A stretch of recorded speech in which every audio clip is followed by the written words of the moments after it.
Hey, I'm Jusko from ProudMoney.com. Thank you for participating in this very important poll. Let's get right to the questions. The first race we are seeking your input on is the American Express Platinum Card versus the Capital One Venture X. On Capital One's side, they claim that American Express is inundating voters with a lot of promises that they do not keep, and Capital One points out things like a $200 airline credit that is only good on one airline, a $200 Uber credit that is chopped up so finely that it's only $15 per month, a $100 Saks credit that really is only $50 every 6 months, and Capital One says that American Express uses all these false promises to justify a $695 annual fee, while Capital One says for its part, it is offering voters a card that gives you everything you want out of the American Express Platinum and nothing that you don't want for a much lower $395 annual fee. And you're getting a $300 travel credit per year and 10,000 miles each anniversary year. And they do have airport lounges. And for its part, American Express has responded, "Oh, you've got lounges, Capital One. What are you up to? 2 lounges now? That is so adorable. You keep trying, little buddy." And then Capital One responded furiously that they actually have 3 lounges and that voters are sick of card class warfare. They want more joy out of their cards and are sick of weird benefits. So who's right? Who's wrong? Who are you voting for? Put your answers in the comments section below. The second race where we'd like your input is the Wells Fargo Active Cash versus the Citi Double Cash. Now, Wells Fargo has made a strong case for itself with a 2% flat cashback card that has no annual fee, a $200 bonus opportunity, and they contrast their offering with Citi's Double Cash that requires you to get 1% plus 1% to get 2%, which means that maybe there are cases where 1 plus 1% equals less than 2%, or you would just give the 2% right up front, and technically they are correct. Now, Citi, for its part, says that voters respect their position of full payment for full rewards, that personal responsibility is what has made America great. Now, while this may be a shaky premise, they also go negative on Wells Fargo and say that Wells Fargo has a long history of dirty tricks in past elections.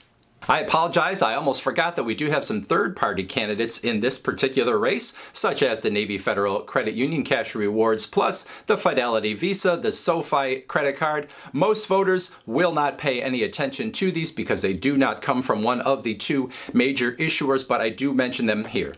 That said, who are you voting for? Please weigh in the comments section below.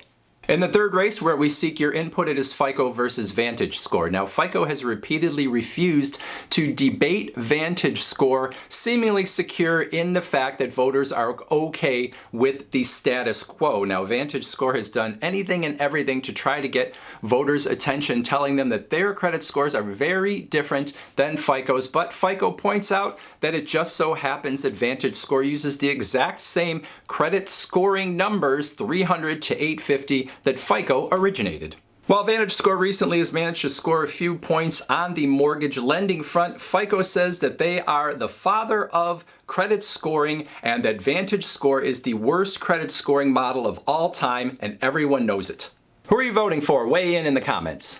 Next, we ask you to weigh in on the race between the U.S. Bank Smartly credit card and the Robinhood Gold Card. In this race, both candidates accusing the other of using smoke and mirrors to hide the fact that they do not intend to fulfill their promises. U.S. Bank accuses Robinhood of making solid gold promises but dragging its feet when it comes to actually delivering on its 3% cashback credit card.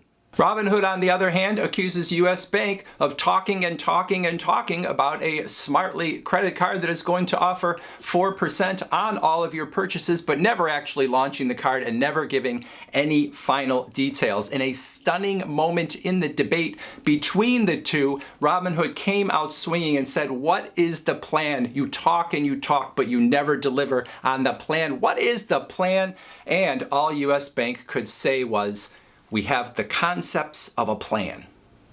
So who are you voting for? Please weigh in the comments section below.